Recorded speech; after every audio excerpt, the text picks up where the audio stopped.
We have been driven by our culture to learn to relate to other people.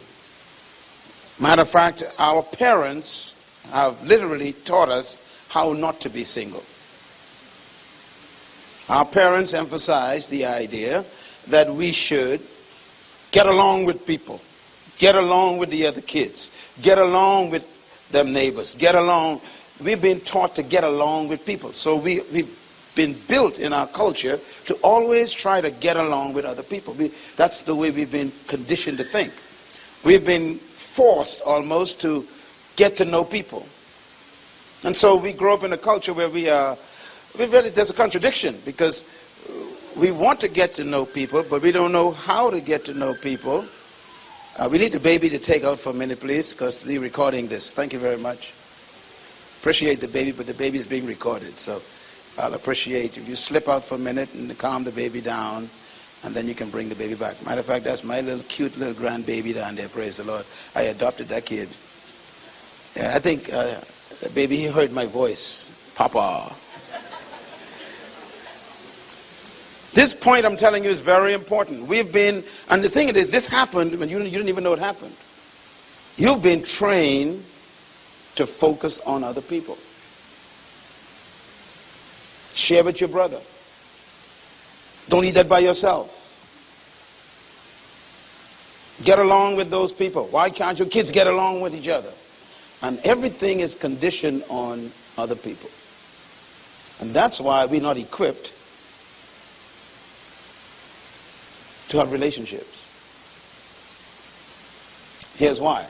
Because the most important relationship in life should not be interpersonal relationship. But that's what we've been taught. Get along with your neighbor. Get to know people. Go out, girl. Move around. Get to know some people, boy. And we've been pushed. But the most important relationship is the other one. It is intrapersonal relationships.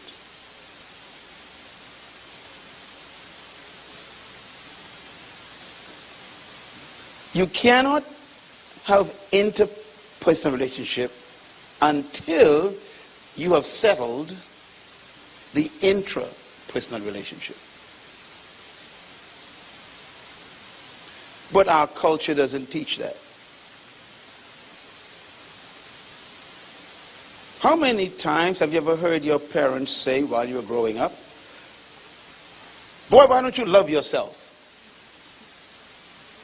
Girl, love yourself. Never.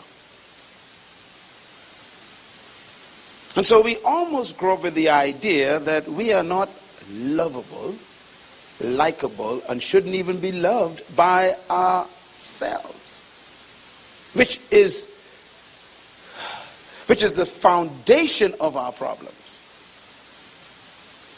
The reason is because if you don't know who you are, don't understand who you are, you don't appreciate who you are, and have no knowledge of who you are, then you cannot love, appreciate, or value other people.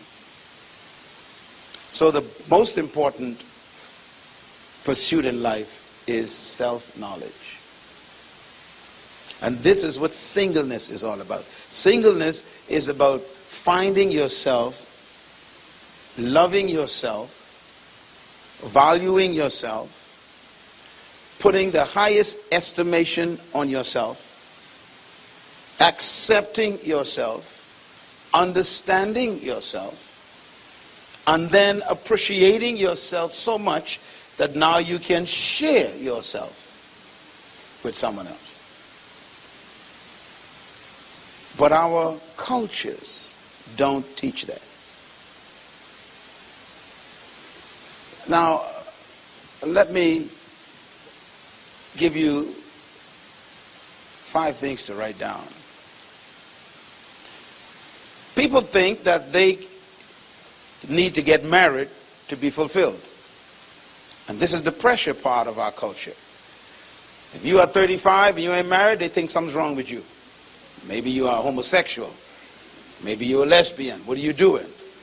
And especially if your friends are girls or boys like yourself, they begin to think all kind of funny things. In other words, they almost think that if you ain't married, you are strange. You are awkward. This is dangerous and it's wrong. You don't need to be married to fulfill God's will.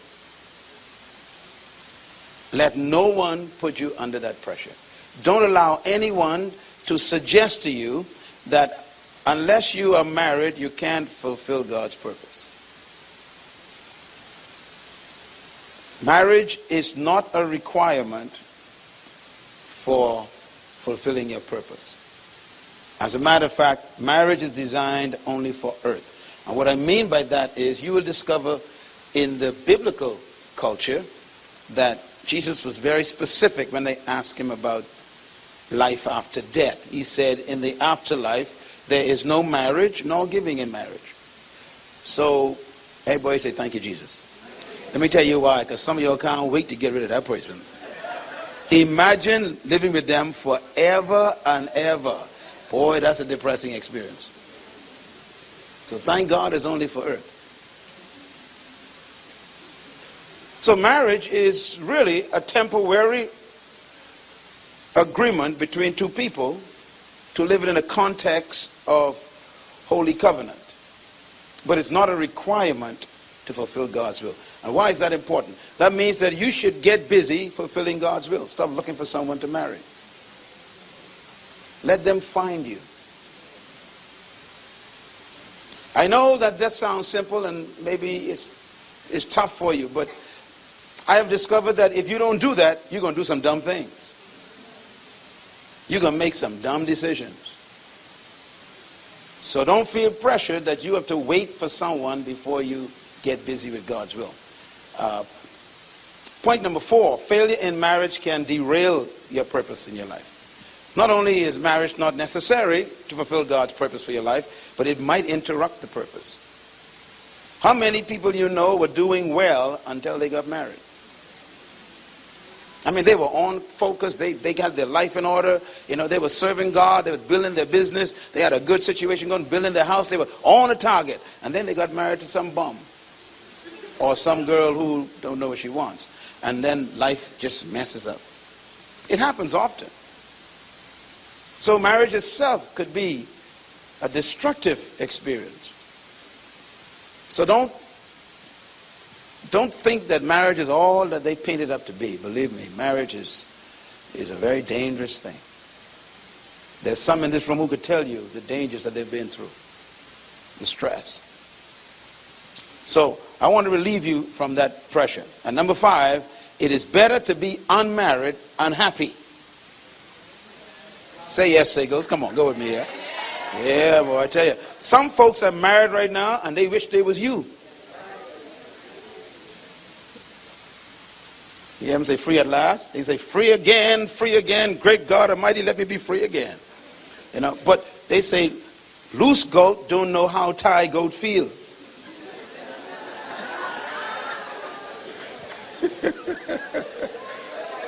Write that one down. That's a good one to remember. It is better to be what? Unmarried than to be married and depressed. Listen, and this is true. The loneliest people I've ever met are married people. Do you know why? Nothing can be more lonely than being stuck in a marriage that ain't working.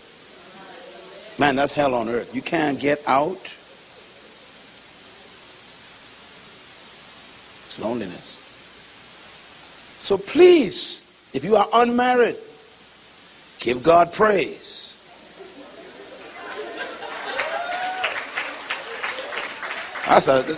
Y'all ain't excited yet, man. Don't rush into stuff that people can't wait to get out of. So don't pressure yourself into that. Write this down. Divorce is not the unpardonable sin. The reason why I put that there, because sometimes people go through a bad experience and they do experience divorce and then they feel that their life ain't going to work anymore. God doesn't want to use them anymore. His purpose ain't going to be fulfilled anymore. That is not true. God forgives all sins, including unfaithfulness or the breaking of a covenant in marriage. This is not an unpardonable sin. Many great people have gone on to change the world after a divorce. Catherine Kuhlman was a divorcee. She changed the world. What a powerful woman. So sometimes we run on hard times and things don't work out. Pick yourself up and don't just get custody of the kids. That's what people do most of the time. They miss the point. First, you get custody of yourself. Get yourself back. And so don't be afraid to not be married. It's not the solution to any problems. Sometimes it's the formation of great problems.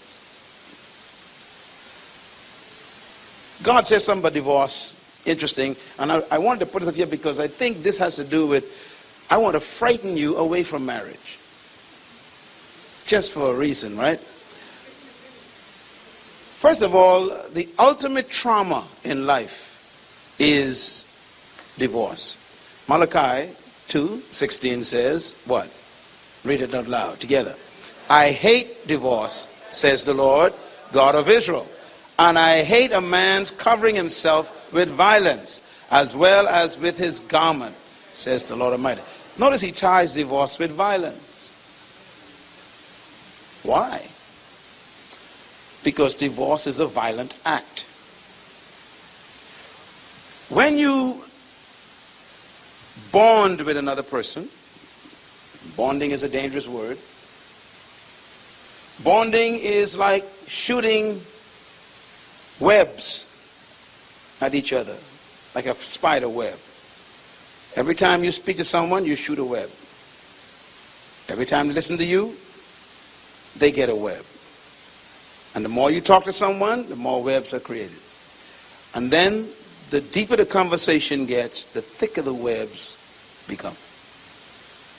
If I say to you good morning, and you say good morning back, there's a web. There's a bond between us. But it's a very shallow bond. If I say to you, good morning, how are you doing, and how's your family, that's a little deeper bond. I'm entering your life now. And if I ask you, okay, how is your children, how's your oldest child? Now I'm getting into a deeper bond. And then if I get into questions like, what do you want to do with your life the next 20 years? That's a deeper bond. I'm prying into your destiny now. What are the things that really hurt you the most in your life? That's a deeper bond. See, and you got to be careful who you bond with and what questions you ask. Because there's certain relationships you got to keep them at the thin level. You don't want to get too deep. Like if you're married, you got to be careful what you ask other people of the opposite sex. Because you don't want certain bonds to be connected or created. If you're not serious about a relationship, don't get into deep questions. Because people start bonding with you. Sometimes you hear people say, well, you know, I just took out for lunch or took him out for dinner and we were chatting and all of a sudden he thinks I like him. Well, it depends on what you all talked about. This is serious. You got to understand this. You start talking to the person about, well, what are your dreams for the next 5 years? Right away you're telling me you want to get at a deeper level in my life. That's a serious bond you want to connect. I mean, you know, you are nosy now. You push it. You're getting down into some thick webs. And once those webs get thick, and that's why marriage is so dangerous, because marriage is not just bonding mentally and socially and psychologically and you know, and emotionally, but you get now into physical bonding, which is sex, and that's a deep bond, because now I gave you myself. And divorce is trying to break that bond, all those bonds, and you can never break a bond. If you are bonded at that level, and sometimes it's not even marriage, you might be going along with someone for 5 years. You all been, you know, close to each other, and you've been courting or whatever you call it for 5 years. There's some thick bonds in there. You isolated yourself from other people to bond with this person. So them bonds are deep, and you decide you can break it off. It ain't that simple. It's almost like a marriage. And you cannot break a bond. You can't even cut it. You have to tear it. And that is called a broken heart. A broken heart is bleeding bonds. They are open wounds. They were ripped from your emotions, from your psyche, from your spirit. And that's why relationships are very dangerous. You don't want to develop at the levels that you can't be responsible for.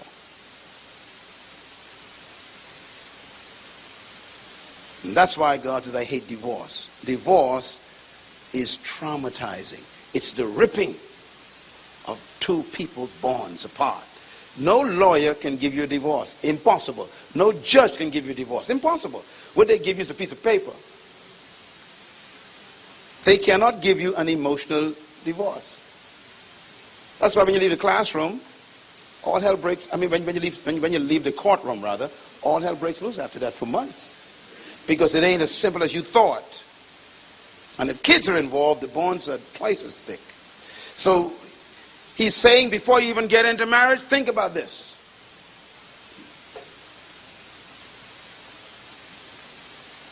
Can I handle the ripping? Can I handle wounds that last for 10 years? I'm still licking them.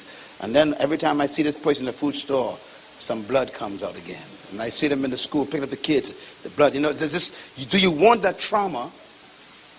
Or would you rather just be happy until you find the right person that you ain't never going to get divorced from? That's what he's talking about. That's the violence part of it. It's violent to get a divorce. And some of you divorcees in the room know what I'm talking about. It is violent. It upsets your life for years. And so the question is, why does God hate it? He hates it because there's no cure for the broken heart. No pill you can take for a broken heart. And some of you all tried. You can drink all the liquor you want. When it wears off, your heart's still broken. That's the way it works. That's why God hates divorce. Because the wound that it creates cannot be healed by medication. Matter of fact, the Bible says the only thing that can heal a broken heart, listen carefully, only one thing on earth that can heal it, only one. It says, and Jesus spoke these words. He said, the Spirit of God is upon me. Watch him now. He says, and he has anointed me, and he listed some things. But he separated one of them. He says, to heal the brokenhearted. You can only survive a broken heart with a personal encounter with Jesus. Nothing else, he says. You can take all the Fensic you want, Tylenol, drink liquor, take drugs, whatever you want. When it wears off, you're still hurting. Only he can fix that. It is that bad.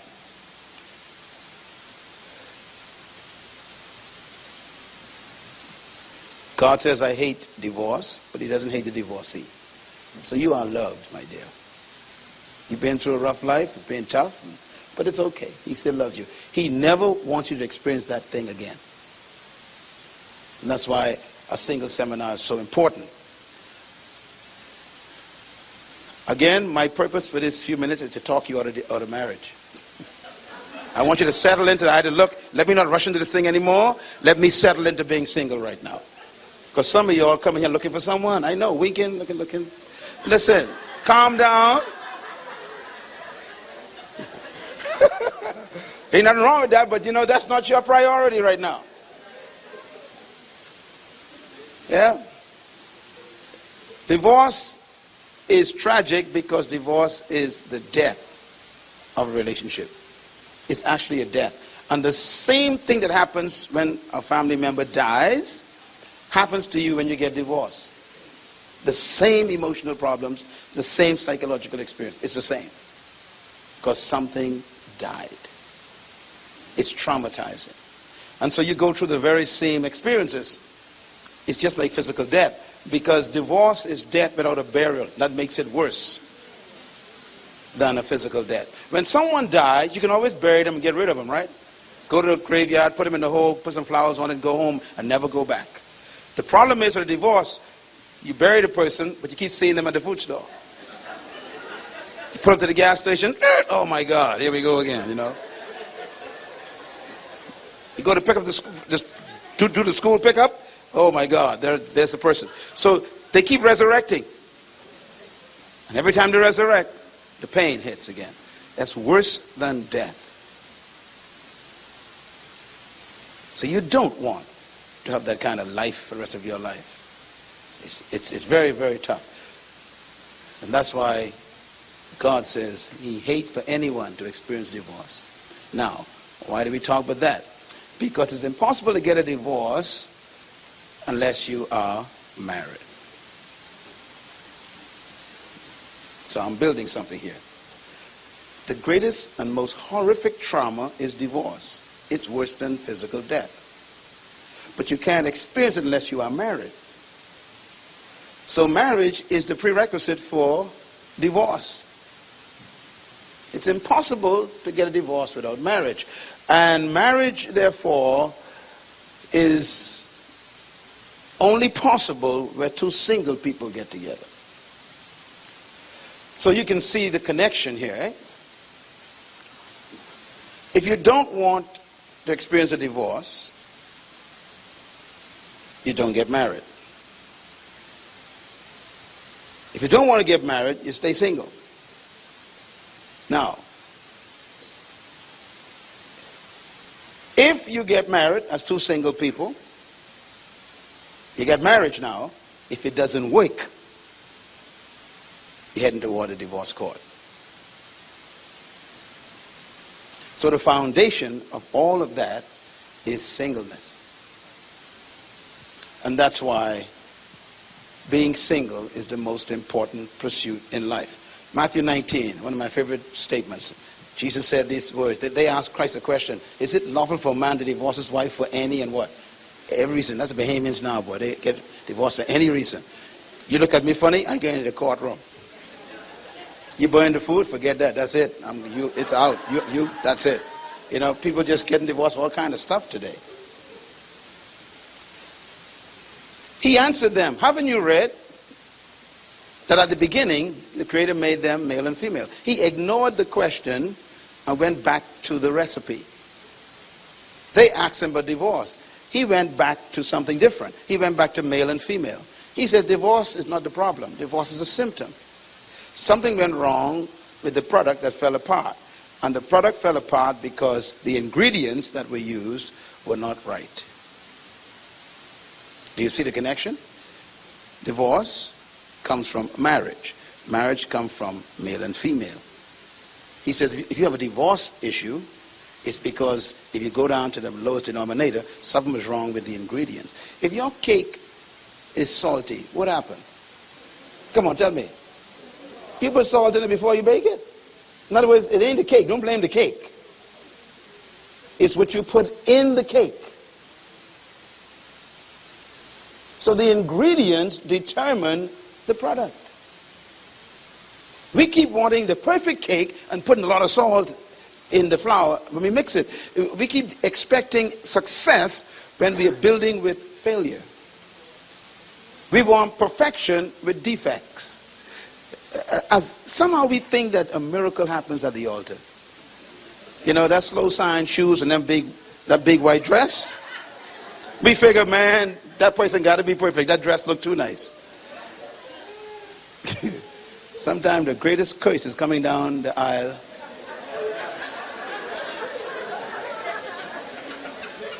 Or sometimes the biggest demon is waiting there with.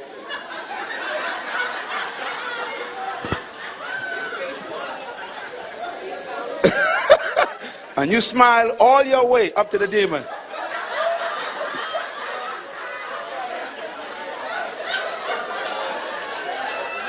And your Father who loves you hands you over.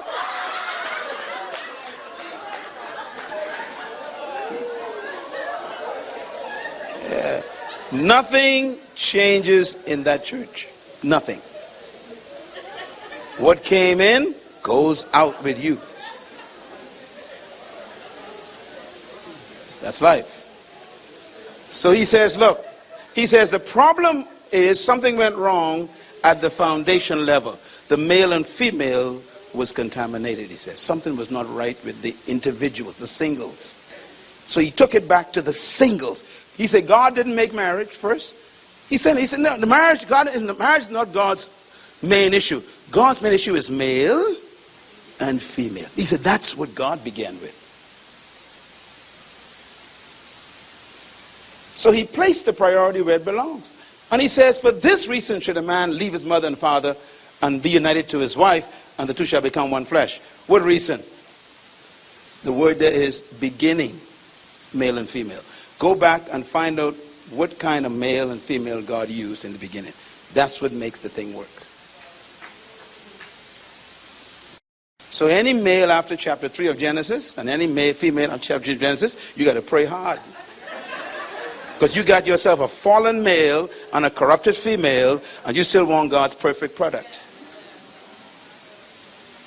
That's what he's talking about. He's saying, look, God didn't stop at the junk you guys are. Y'all are junk. Y'all got to come back and get fixed up first. Then try God's product again. And this is why we need to come to the manufacturer. Not to be religious. We need to get fixed. Because if you don't get him to fix you, you're going to fix somebody when you marry them. And thus you get the people in your life, they're causing you more heartache than anyone could imagine. You, like the person who loves you beating you up. It's confusing. So here's the issue then. Your marriage is only as good as your singleness. Write that down. People come to me all the time. I want you to pray for my marriage. I'm sitting there going, now let's see. Which one do I need to pray for? Her or him? Because marriage ain't the problem. You in the marriage. If it ain't working, you are part of this equation. A lady came to me one time. She says, the devil is in my marriage. I said, yep. You're right. There are two of them.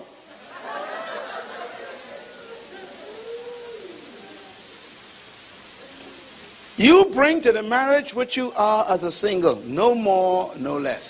So don't walk around pretending that this thing is his fault or her fault. Listen, even in relationships, I'm not talking about, let's jump back from marriage a little bit. Let's go back just to relationships. Here you are, you meet somebody, and you all have an interest in each other. Well, listen, it's still the same thing. Whatever you bring to the relationship, that's what it is. Whatever the other person brings, that's what it is. It ain't no mystery in this. So you don't think, well, because we come together, then there can be something better that we create. No. Whatever you are, that's what you create. So it's more important for you to make sure you bring the best to the relationship. Which means that you got to become the best before you bring the best. So you focus on yourself to become the best. So that when you work on working you're together with someone, you bring the best contribution to them. A lot of people are defects, not assets. They will devalue you by association. They will destroy your value. So here's what I think. Marriage is like an omelet. It's only as good as the eggs. I always say this because I think it gives us a clear picture. No matter how much you want the omelet to work, it's only as good as the eggs in it. So you can pray over an omelet all you want. It depends on the eggs you use. Omelets are determined by the quality of the eggs. Marriage is like the omelet. It's already together. So the question is, what made this omelet? I told you all about an experiment I did years ago. But boy, my mom fussed me with that one. I intentionally took an egg and I took a pin and I cracked the top of it with a little hole. Because when you crack an egg, put a hole in it, bacteria get inside and it rottens the egg. I didn't know eggs smell so stink until that day. It's the foulest scent you want to smell. Because an egg is actually a dead animal. So I cracked this egg and it was stink. I put it in the refrigerator. You couldn't smell it, because it was still cool. I was shocked to find out that the good egg was completely overtaken by the rotten egg. And the omelet was completely stink.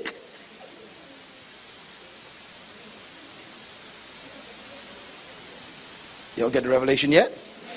No matter how good you are, if the other person has cracks in their character, bacteria in their emotions, they got germs in their psychology, and they smell in their when you crack with them, they win. Somehow we get this idea that after we get married, I'm going to change this person. Doesn't work, does it? No. So the best thing to do is don't crack at all. Don't be unequally yoked up with other people. But here's the worst part of the egg. Once you have an omelet, you can never get eggs again. And that's the ripping part. You can never be separated like you was. Do you know that folks in this room who are divorced are still carrying their old marriage with them? It stays with you. Your history is you.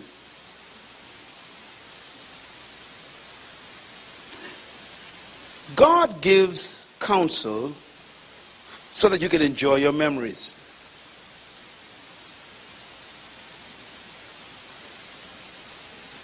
Comprende? When God gives you an instruction or a command, he may even give you a warning. He's really protecting your memory.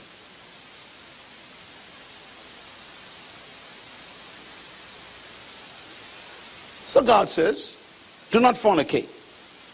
That means don't have sex with anybody you ain't in covenant with in marriage. Now, he doesn't explain a lot.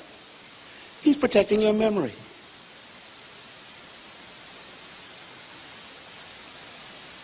There are some things right now that you wish you could forget. And they're not pleasant. High school. College. Sorry, I didn't mean to take you back there, but you see what I'm saying? So when God says don't do certain things, he loves you so much, he don't want your memories to be a problem. He wants you to enjoy your memories. Because he knows what kind of creature he made. You carry your life with you. So make sure it's one that you want to carry.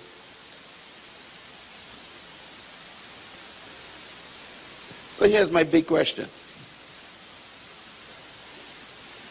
You want people to marry you all the time. But here's a question you ever ask yourself. If you knew all you know about you, would you marry you? Think about it. I mean, think about what you know about you. The secret stuff you're doing. The private things no one knows about.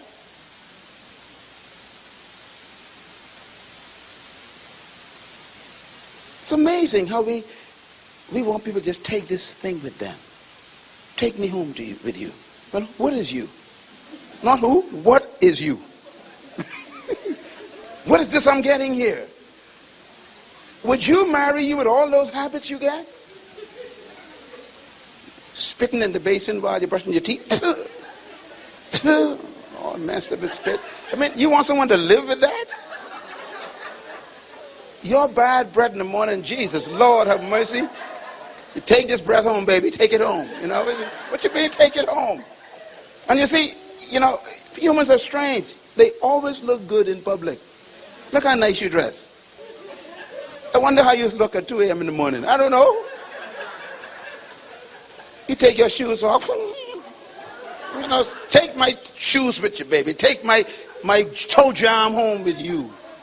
We just take it for granted folks want to marry us. Are you the kind of person that I could enjoy living with for 90 years? Think about it. Prepare yourself to do that for someone.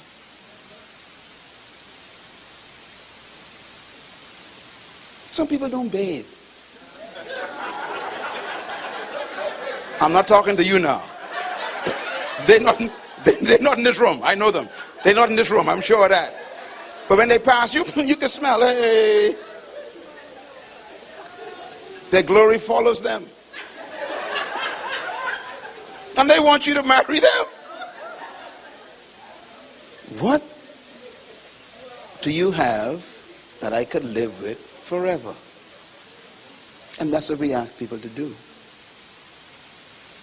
So, take care of your life first. Matter of fact, here's another question. Could you live with you for the rest of your life? I think that's why he's trying to find someone, because you can't handle it. Like, this is too much burden for me. I got to share this mess with somebody else. But we never think about these things, do we? We're like, hey, you know, you love me. You will love me. I promise you will love me if you take me home forever. No, they won't. Mess them people's lives up. Are you a gift or are you a curse?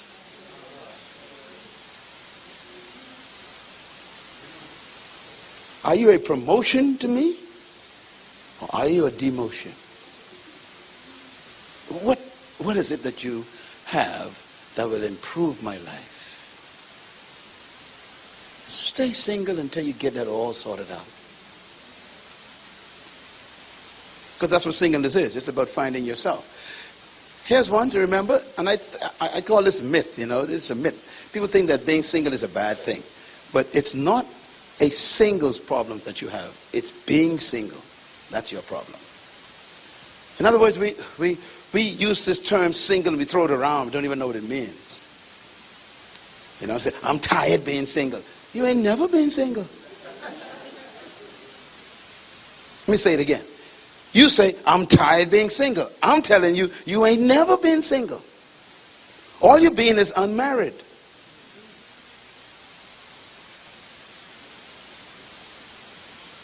They're different. You want to be single. You don't want to stop being single.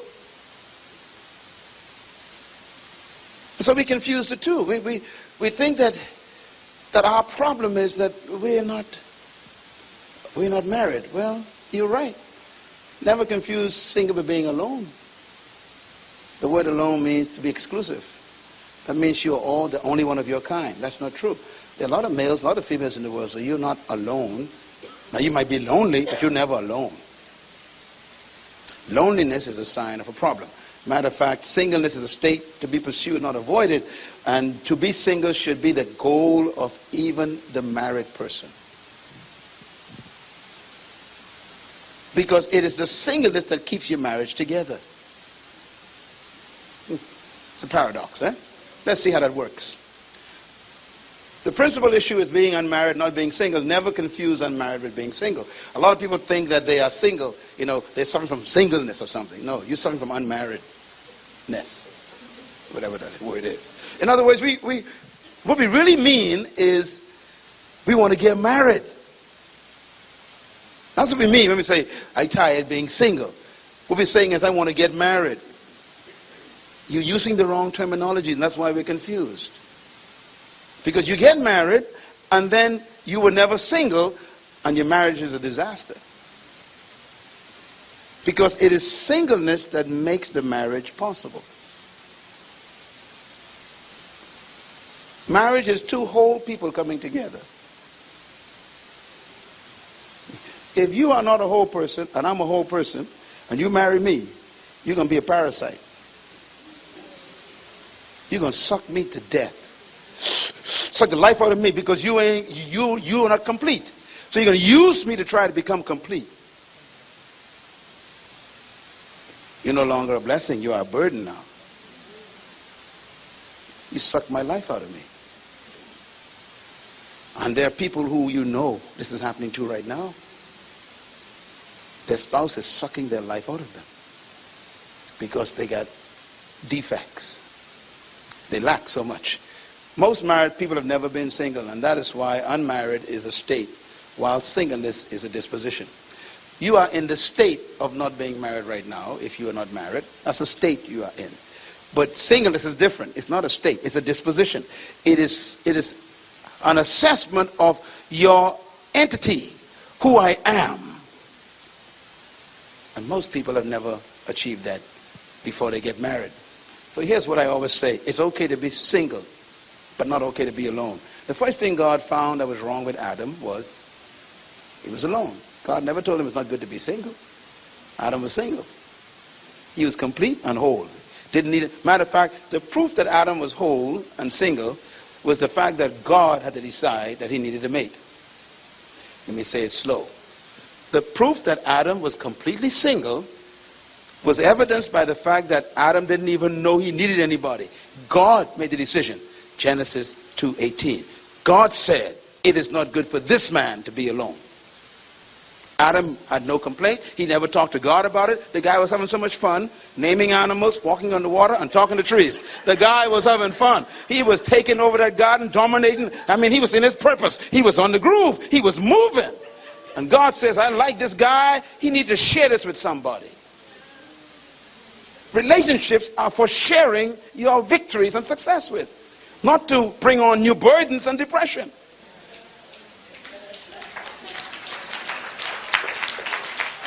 I mean, let's be honest. Let's be honest. If you know somebody is stupid, dumb, aggravative, I mean, frustrating, they got all kind of disease in their bodies. Would you marry them? But you do. You just don't know until it's too late.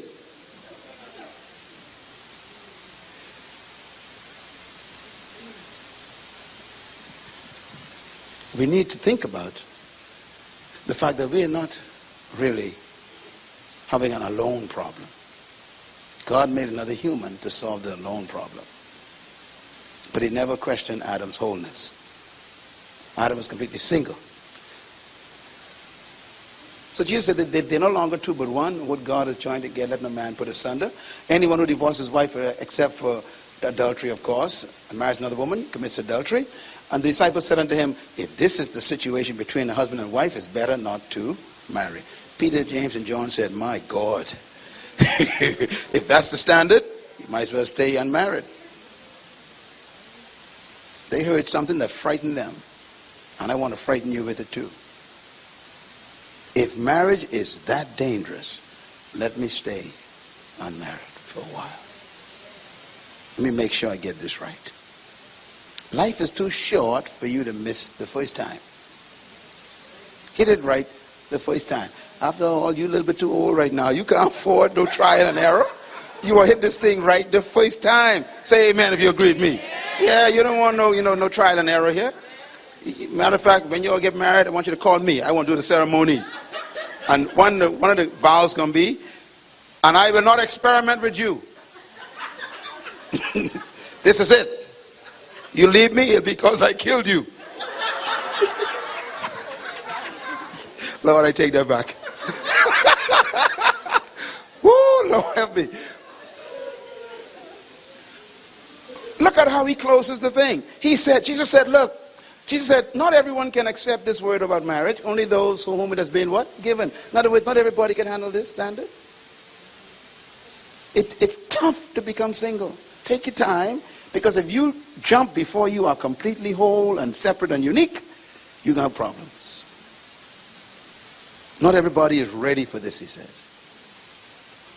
And he goes on to say, some even have become this way because they were born that way. They're not interested, and there's nothing wrong with them. They just don't want to have any, covenant between anybody. They just want to enjoy everybody, have a good time, and fulfill God's will, but they're happy. That's fine. You don't got to be no nun to do that. Just decide, I don't want to get married. Ain't nothing wrong with that. You want to put your energies in God's work and to help humanity. And people do it all the time. That's a unit for helping nations. Others have renounced marriage because of what? The kingdom of heaven. Some of them understand that, look, I want to serve God's kingdom, and this is what I want to do, and I need all my time to do it. I can't share my time with nobody. So that's a decision you can make. Ain't nothing wrong with that. And look at it. Jesus is recommending it, actually. So marriage is not a requirement to fulfill God's will. So don't you feel pressure. You go to here tomorrow, I don't want you to feel no pressure at all. Don't let nobody pressure you. It's okay to be who you are right now and enjoy every minute of it. The last part, he says, The one who can accept this, let them accept it. Can't do it, don't touch it. So here's what I want to close on. Singleness is the most important state of human development. Singleness is the foundation of God's human family. He only made one human, and everyone came out of that one human. God began this human race with one person, not a couple. Sometimes we think that marriage is God's foundation of the human race. That's not true. He only made one person at the bottom. A single person. So God began all human relationships with a single person. Here's why that's important. What he's telling us is every relationship begins with the single. So you determine what happens in our relationship, and I determine what happens in our relationship. The single qualities of those people. So it's important for you to focus on singleness and not try to create relationships without first building who you are. God made you in his image, his likeness. He made them male and female. And we have all these wonderful truths here. The foundation of the human race is really a single person. So the most important people in the world are those sitting in this room who are unmarried. They're the most important. And they determine what's going to happen to us in the future as a country and as a community. And this is why all humans must begin a relationship with the single. What's the quality of your life? I encourage you to spend the next 2 days in every session coming to open up yourself to tap into what does it mean to be single. Because I have a definition in my book out there, which I'd be happy to autograph for you if you buy it, on singles. And this definition is what saved me. I got married to my wife. We've been married for 31 years, sitting over there. And our key to our marriage is our singleness. The way you measure if you're single is whether you need to be married. If you don't need to be married, you're probably ready to be married.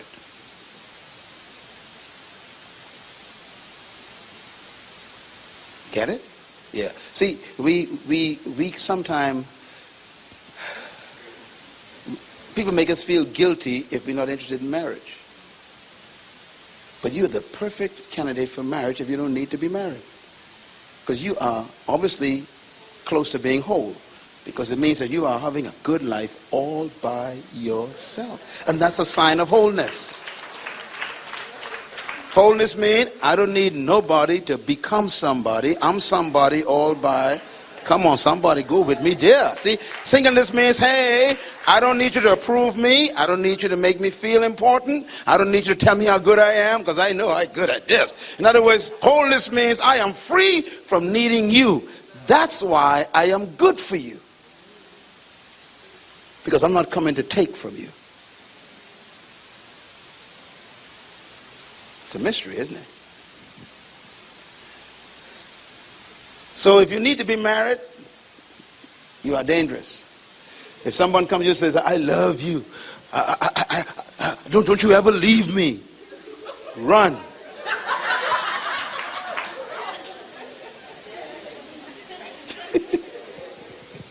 People say, you know, ever since you came into my life has been changed. And you know, I just want to thank God for you. They get real spiritual, you know. I want to thank God for you. I prayed for you all my life. And boy, I'm so glad you answered all my prayer.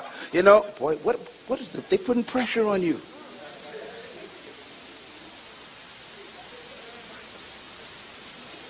Those people are sick. And you got to watch them ones who with them prophecies. You know, the Lord told me that I was going to marry you. You know, I got a dream last night. And the Lord spoke to me and says that the guy's name would be John. And listen, stop lying. If you like the fella, tell him that, but don't lie on prophecy. God doesn't choose anyone for you. He gives you a brain and a power of choice. You analyze them, figure them out, and then choose. And whatever you wake up in the morning with, that's yours. God look at you, say, poor you. You're in trouble. God won't take your burden on for himself. He will never do that. Yeah. So this is what I want to define with. This word alone means all in one. And God separated Adam so that Adam could have someone to share with. And that was the bottom line of that. So this is where we get our definition from. Born again single means that you are now focusing on these three things to become whole. Whole means first to be separate. Separate means you are apart, detached, and different from everybody else. This is important. A lot of people are not this yet. They are 50 years old and still not separate. They always need people around them to feel important. They need people always in their company. Matter of fact, they hate to be by themselves because they are bad company to themselves. Separate means I am not my brother, I am not my sister, I am different from my friends, and don't try to make me over. I am me, leave me alone, I am separate from all of y'all. That's important because that's a part of your value. The second one is what? Unique. Unique means I am original. I've discovered that I have a distinct quality, a distinct design by God. I am not like anybody. My fingerprint is unmatched anywhere, and ain't nobody could be like me, and I can't be like nobody. Leave me alone. I like who I am. I am unique. I am different from you. I am special. Do you believe that about yourself yet?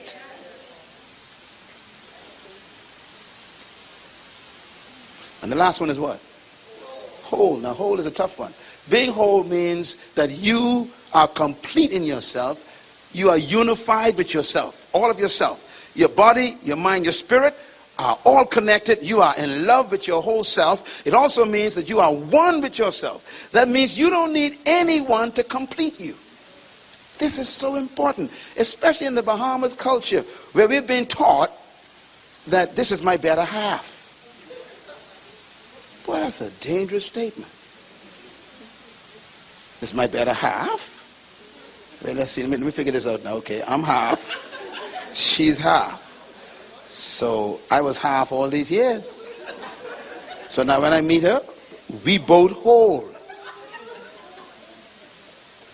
And so what happens is I try to make sure I take as much from you as possible to become whole. You try to take as much from me as possible to become whole. So for 30 years, we keep fighting, trying to rob each other of each other. And that's why when we get a divorce, you jump off the bridge. Or you can't go to work. Or you become insane. Why? Because you're half a person.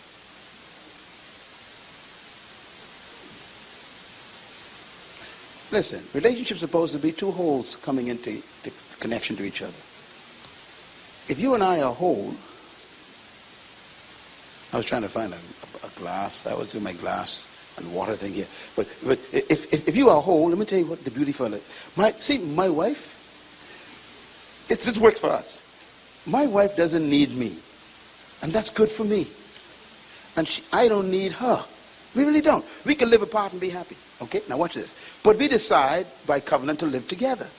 Now, if I'm whole, so I'm going to measure myself like a glass of water. Okay? I'm full. Come, baby, stand here. All right? Now, my wife is standing next to me, and she's also full. All right? So we are two full people, totally full. That means whatever I do for her is not because I'm trying to get something. Why? I'm full. Whatever she does for me is not because she needs something from me. Why? She's full. So whatever I give her is overflow. It's me saying, look, I don't need nothing. I just want to do this because I want to do this. Love is a decision to share with someone. But if she's half full and I'm half full, then I can turn it upside down and pour inside of me and put it back. Bam. What's wrong with her? Empty. She said, baby. She grabbed me. What's wrong with me now? Empty. And for 30 years, we keep fighting each other, trying to become whole. Because we're not single. Yeah. Her coming into my life is an overflow. You don't love someone because you need something from them.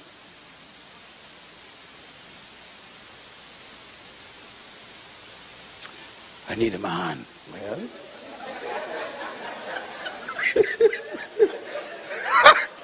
I better stop right there. Let me drink some water. Thank you, darling. Yeah.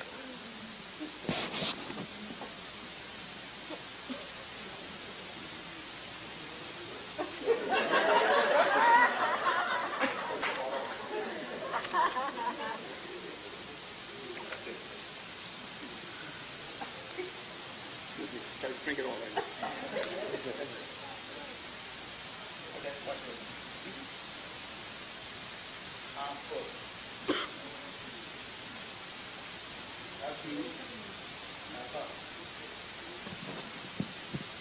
All come together. All right. So Tom meet Jane. Cedric meet Maybelline.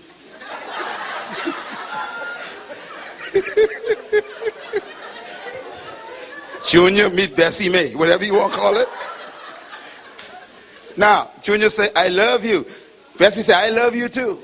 Let's get together. Good. Why? Because I am going to be your better half. I want you to fulfill me. So Junior say, okay. So now Bessie May is full. She's happy. Junior got problems. Junior say, what about me? So he get mad, he take himself back. And what happened? Now, she half empty. So he say, you're supposed to fulfill me too. So now Bessie got problems. She unfulfilled, feel empty in this marriage. So she get mad. Boy, give me myself back, boy.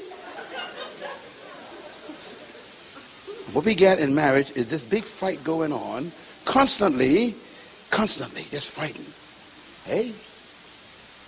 But if two of these are full, and they meet each other, whatever he gives her is overflow. Whatever she gives him is overflow. And if he decides to leave her, she's still, I rest my case. Thank you very much. So this is the secret to a good relationship. It's not the other person, it's making sure you are becoming, what are they? You are whole when you don't need anybody to approve anything for you to feel good. You need people's approval, you got problems.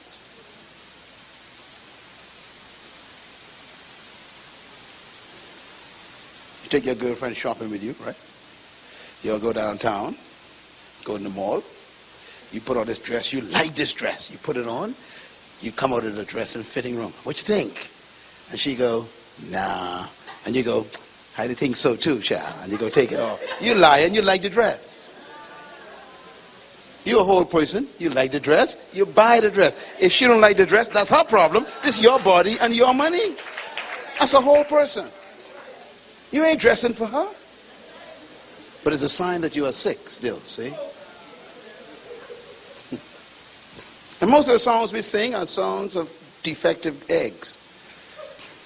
Oh, girl.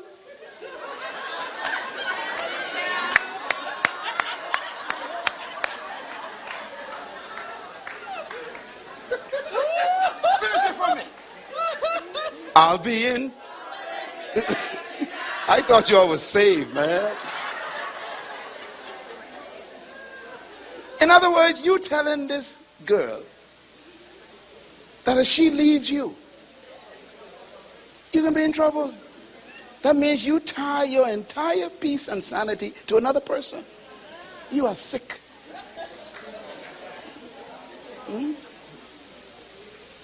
If you leave me now, you take away the deepest part.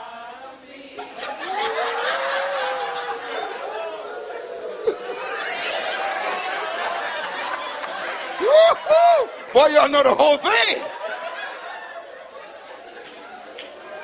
I mean, the song sounds so good, but it's satanic.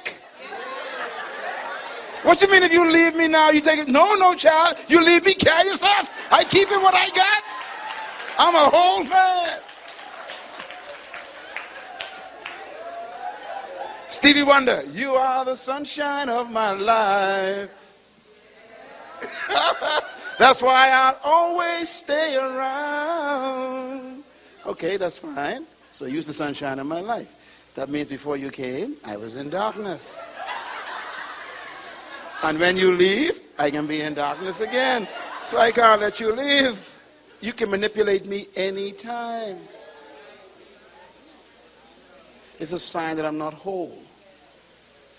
So I would tell people, look, the way it's supposed to be is, look, I'm a sun, use the sun. When we get together, we form a constellation, baby. Suns together. Now, if you decide to leave a handsome brother like me, no problem. I still got my own sunshine. I'm a whole person. John chapter 1, the last 2 verses changed my life. It says, and Jesus, the people followed him and said, you are wonderful. You are great. You are powerful. They began to talk to him, all these good things. And the next verse says, but Jesus did not believe anything they said because he knew what was in every man. He didn't need man's approval of him.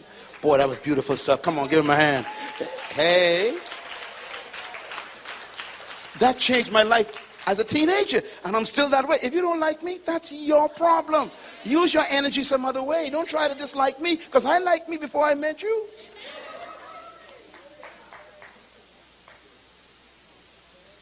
If you're full, you can be a blessing. But if you're half a person, everybody's in trouble.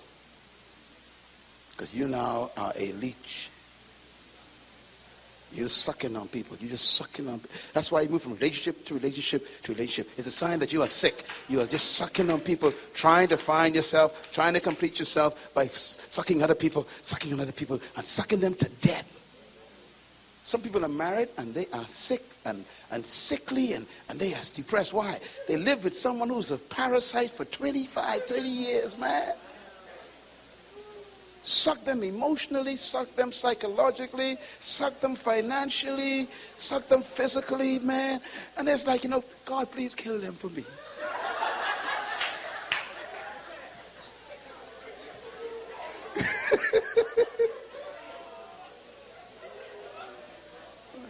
I don't want to talk about that. I just want to close with this.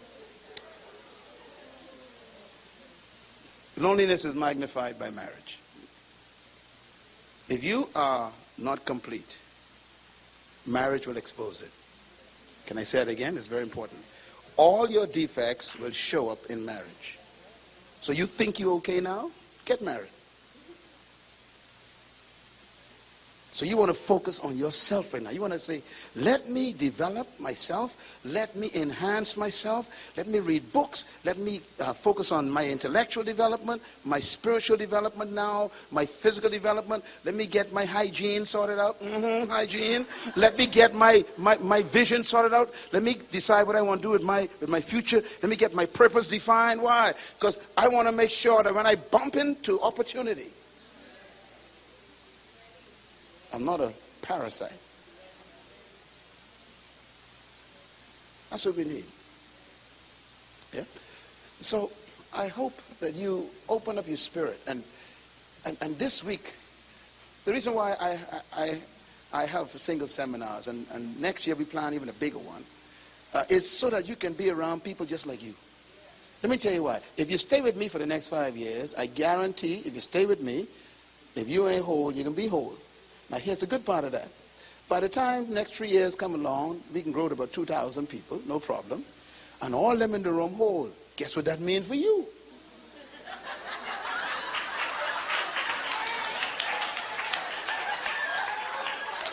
Plenty to pick from, child. Right now, I know it's tough because you can't find nothing much.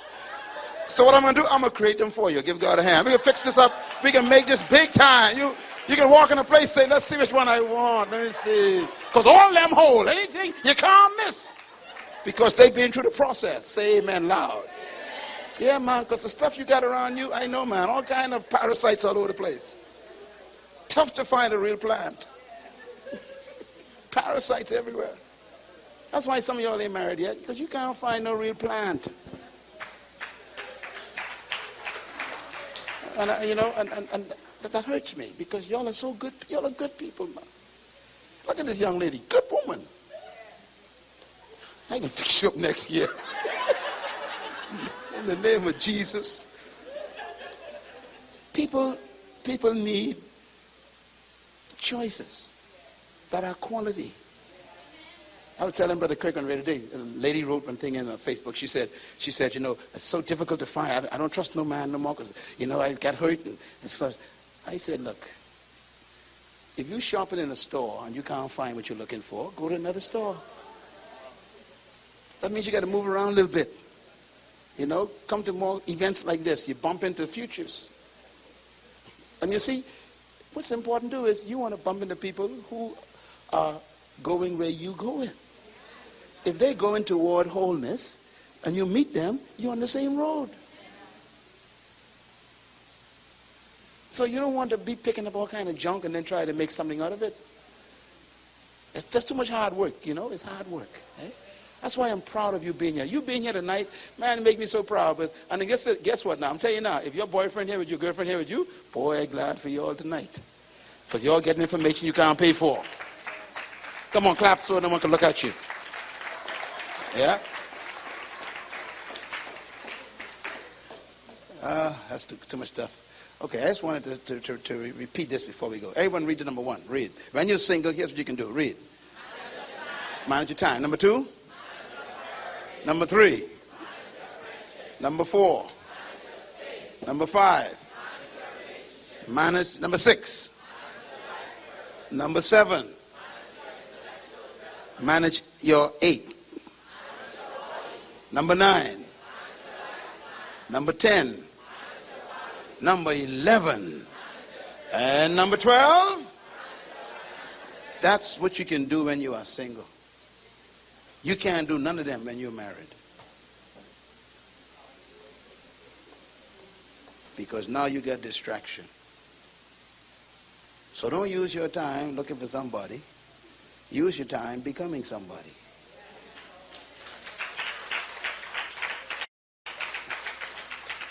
Some people are so busy looking for who they want, they ain't got time to be who they are. So when they do find who they're looking for, they ain't got no one to give them. Let me say it slow. We're so busy looking for someone we want, we don't have time to become who we are.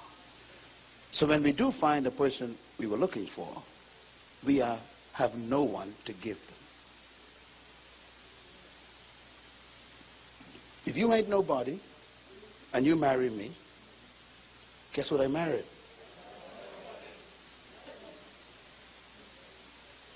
So you got to become somebody, your value.